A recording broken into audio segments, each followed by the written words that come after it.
जिले के युवाओं के लिए एक अच्छी खबर है। आईआईटी की तर्ज पर रायगढ़ में इस सत्र से छत्तीसगढ़ इंस्टीट्यूट ऑफ टेक्नोलॉजी यानी सीजीआईटी का संचालन होगा। रायगढ़ में इसके लिए पॉलिटेक्निक को सीजीआईटी बनाया गया है और इसी सत्र से यहां 180 सीटों पर एडमिशन की प्रक्रिया शुरू हो चुकी है।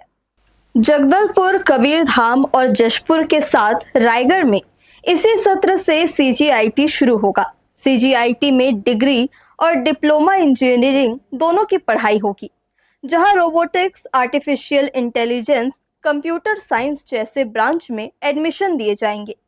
संस्था में उपकरणों की खरीदी और लैब तैयार करने के लिए शासन द्वारा पहले ही 1.5 करोड़ की राशि की स्वीकृति प्रदान कर दी गई थी, जिसमें लैब का कार्य प्रगति पर है।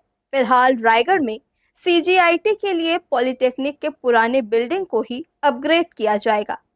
इसके लिए नए भवन तैयार करने के लिए पीडब्ल्यूडी को प्रस्ताव बनाकर भेजा गया है, लेकिन अभी जगह की कमी होने की वजह से अब तक काम शुरू नहीं हो सका है।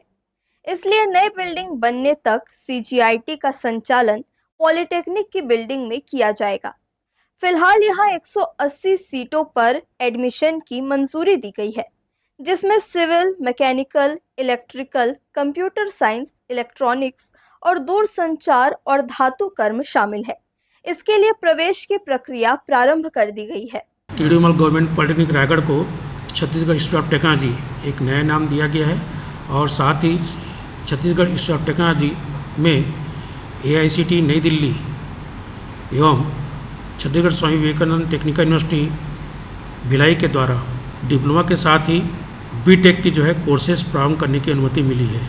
तो जो पहले से चला आ रहा डिप्लोमा का जो ब्रांचेस थे, उसके अलावा बीटेक के 3 नए ब्रांच, जिसमें से computer science and engineering, data science, इसमें 60 सीट का, मैकेनिकल इंजीनियरिंग ऑटोमोबाइल में 60 सीट का और electronics and communication engineering VLSI design and technology, इसमें 60 सीट का बीटेक प्रारंभ करने की अनुमति मिली हुई है। रायगढ़ एक औद्योगिक जिला है, जहां देश के कोने कोने से युवा रोजगार की तलाश में पहुंचते हैं। मगर विडंबना यह है कि वर्तमान में रायगढ़ के युवाओं और छात्रों को आज भी तकनीकी शिक्षा प्राप्त करने के लिए बाहर जाना पड़ता है। रायगढ़ गवर्नमेंट पॉलिटेक्निक में सीजीआईटी बनने से न सिर्फ जिले के युवाओं को इसका लाभ मिलेगा, बल्कि उनकी उपयोगिता भी उद्योगों में बढ़ेगी। हर्ष न्यूज़ के लिए श्याम देवकर की रिपोर्ट।